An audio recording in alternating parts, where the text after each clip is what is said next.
তোমার বাবার কথা একটু মাথায় রেখো, কি করবা কি করবা না একটু তোমার বাবার কথাটা মাথায় রেখো। উনি কিন্তু আসার সময় 23 টাকা 50 পয়সা বুঝাই দিয়ে তারপর আসছে। উনি যাওয়ার সময় সবচেয়ে বেশি কেঁদেছেন, ওই সময় সবচেয়ে বেশি কেঁদেছেন ওনার পিয়ন। বলে স্যার আপনি যদি যান এখান থেকে, যাইতে তো হবে, আমার সাথে নিয়ে যান স্যার।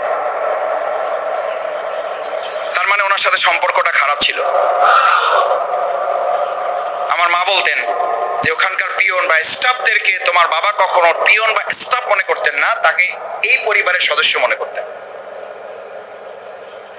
আমাদের যে সমস্ত বাবা মারা ইন্তেকাল করেছেন তাদের সহ আমার বাবার জন্য আপনাদের সবার কাছে দোয়া চাই, আল্লাহ আমাদের যাদের বাবা মা তুলে নিয়ে গেছেন তাদের সবাইকে আল্লাহ জান্নাত নসিব করুন, সবাইকে আল্লাহ তাআলা মাফ করে দিন।